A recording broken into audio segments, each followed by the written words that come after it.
suis sur le terrain, je suis surtout un homme de terrain, puisque ça fait maintenant 15 ans que je fais du social, surtout avec un public en grande difficulté. Ne voilà-t-il pas qu'il y a maintenant 3 ans, j'ai créé donc une brocante sociale et solidaire, le système Emmaüs, hein, j'ai rien inventé, que vous avez suivi au niveau du conseil régional et du conseil général. Donc ça, je vous remercie pour ça, vous nous avez soutenus.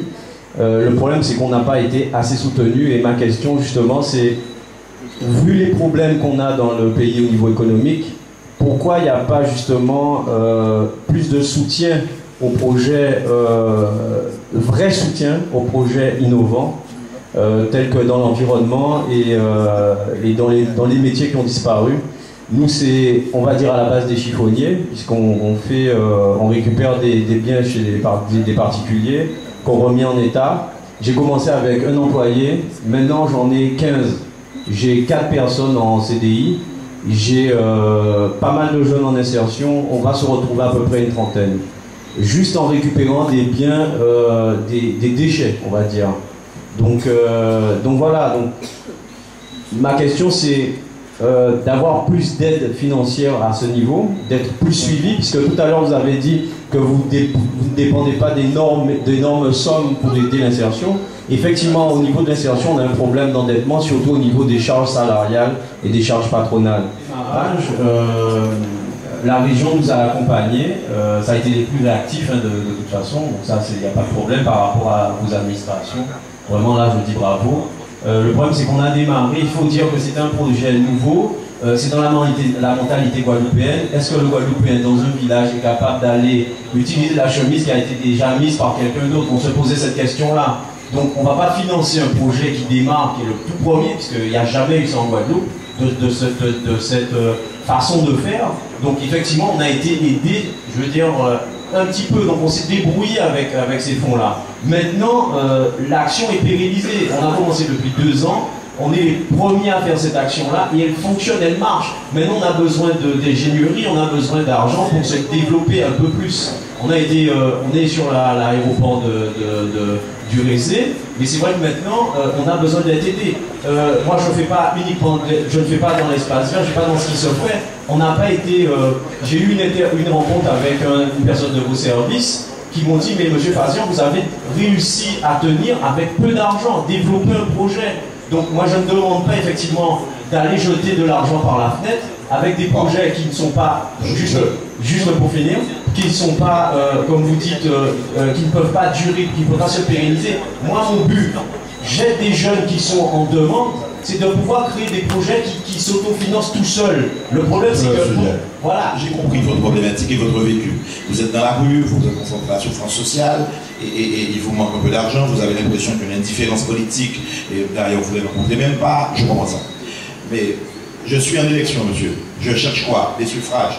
Mais est-ce une raison pour vous raconter les bobards là? Tout ça pas sérieux de ma part. Toute ma vie, j'ai voulu être sérieux et tenir un discours vrai. C'est les choses les plus difficiles que vous racontez là. Je veux vous dire quelque chose qui va vous choquer. Je suis peut-être très jeune, mais lorsque les jeunes vous disent dans la rue, tirez-moi la rue là, vous leur demandez exactement, qu'est-ce que tu veux faire? Ils ne savent pas. Lorsque tu leur dis, il faut que tu sois là imiteur, c'est compliqué. On fait l'école de la deuxième chance. Ceux-là qui sont venus pour une deuxième chance. Et bien parfois, c'est compliqué, et pourtant il y a une belle réussite qui est en train de se faire là. C'est compliqué. Très souvent, et moi je vous dis, le politique qui parle, je peux vous donner mon vécu aussi. On croit que je suis dans une sorte de maison dorée avec une cuillère d'argent dans ma bouche. Lorsque les jeunes vous mettent en accusation, et si on arrive là, c'est à cause d'Auluel, à cause à Charlus, à cause à tous les politiques, et que si j'ai échoué dans ma vie personnelle, c'est ceux qui est responsable. Lorsque tu me demandes, on m'a fait le cours avant-hier à Petit Beau devant 400 personnes. J'ai dit aux jeunes d'État, vous serviez un combat. Puisque tu dis que j'en fais rien, qu'est-ce que tu veux faire? Au-delà de qu'est-ce que tu sais faire? Incapable de répondre. Qu'est-ce que tu sais faire au-delà de conduire le booster? D'ailleurs, comment tu as acheté le booster? Il ne peut pas répondre.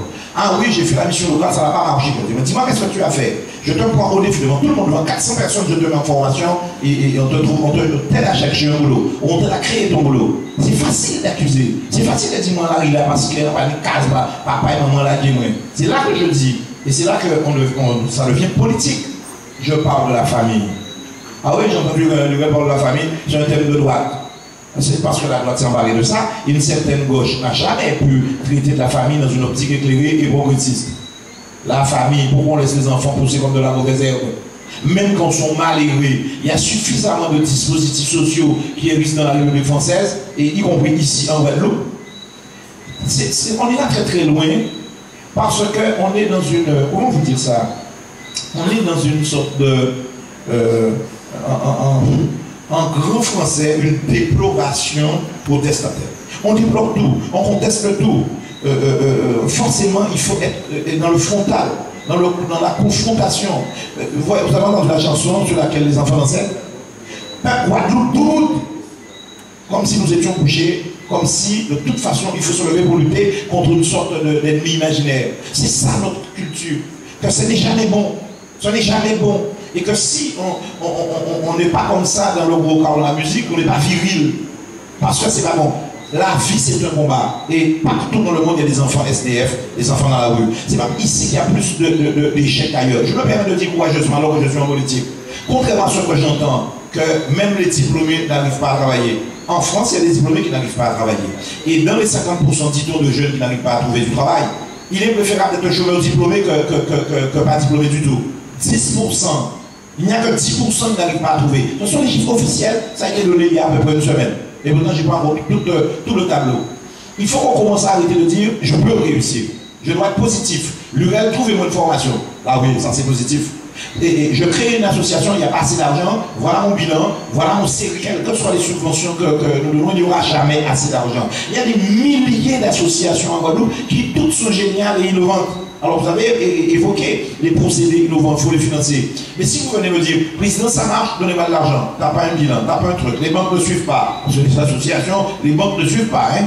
Donc ça ne peut être que des fonds dédiés, comme quelqu'un l'a dit, ça ne peut être que des subventions publiques. Et si la société civile ne suit pas, ça ne marchera pas. Pourquoi vous dire le contraire là? Peut-être en vous désespérant. Non, je vous dis ça pour être réaliste. Pour dire on va faire peut-être peu, on va progresser, on est sérieux, on a une comptabilité, on forme les gens. Former, on peut vous aider. Vous avez dit les chiffonniers, on n'a pas de formation. Ça oui, on peut faire quelque chose. Ensuite, lorsqu'il n'y a pas le truc ici, on peut faire venir au formateur de France et le faire venir. Ou d'ailleurs, le Martinique, ou le Guyane, ou le New York s'il le faut.